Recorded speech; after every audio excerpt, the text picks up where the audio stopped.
The grand event had arrived, and I couldn't escape the knot of anxiety tightening in my stomach. The room buzzed with the casual chatter of colleagues, but my attention was fixated on the imminent encounter with Mr. Anderson. In this unfamiliar setting, I grappled with a torrent of insecurity, unsure of how to present myself to garner his elusive approval.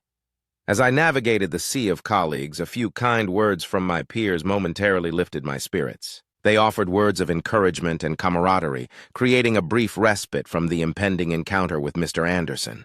Their positivity became a lifeline, a contrast to the looming negativity that awaited me. The moment arrived when I found myself face to face with the imposing figure of Mr. Anderson. His gaze, as usual, held a critical edge, ready to dissect and condemn. I braced myself for what was to come.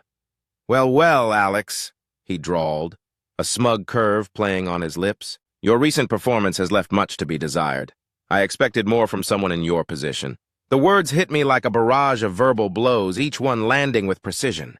I attempted to defend my efforts, my voice betraying the nervousness that gripped me. "I'm doing my best, sir. I'll strive to improve." Mr. Anderson's response was a condescending symphony of disdain. "Your best isn't enough, Alex. Bilandra demands excellence. I suggest you reassess your capabilities and find a way to meet our standards." His words, filled with negativity, echoed in my mind, drowning out the festive ambiance of the event. The contrast between the holiday cheer and Mr. Anderson's scrutiny heightened the sense of isolation. I nodded, unable to muster a confident response, feeling the weight of his disapproval press down on me. In that moment, surrounded by the facade of celebration, I was caught in the relentless grip of Anderson's scrutiny, a stark reminder of my inferior standing within Bilandra. Desperation and determination mingled within me as I sought a way out of this abyss of disapproval. Summoning what remained of my courage, I approached Mr. Anderson, attempting to convey my willingness to meet his standards.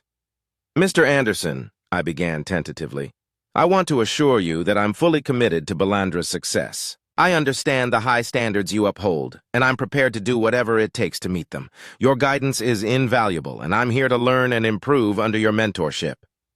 Mr. Anderson's response was laced with a hint of amusement, his eyes narrowing as he observed my earnest plea. "Commitment alone won't suffice, Alex. It's about results, about proving your worth to this company. Are you willing to go the extra?" A surge of determination propelled my response, my words tinged with an undercurrent of vulnerability. "Absolutely, Mr. Anderson. I'm not just committed, I'm dedicated to surpassing your expectations. I believe in Bilandra's vision, and I'm ready to give my all to see it thrive. If there's anything specific you require, any extra effort needed, I'm here to comply." In that moment, the boundaries between professional and personal blurred, and beneath the veneer of corporate formality, my unspoken sentiments lingered.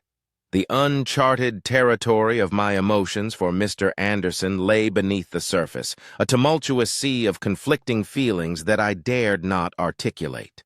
Yet, in my desperate bid for approval, a subtle hint of admiration and a willingness to go beyond professional boundaries surfaced, leaving a lingering tension in the air. "Mr. Anderson's response was a symphony of conflicting emotions. As my words lingered in the air, a subtle shift in his demeanor hinted at a fusion of satisfaction and amusement. His piercing gaze bore into me, dissecting not just my words, but the underlying currents beneath them. At last, he spoke, his voice a low, calculated rumble that sent shivers down my spine. "Alex," he began, a faint smirk playing on his lips, "it seems you're finally starting to demonstrate the loyalty and dedication I demand from those who have the privilege of standing in my shadow. Your commitment is noted, and I expect nothing less than relentless pursuit of excellence."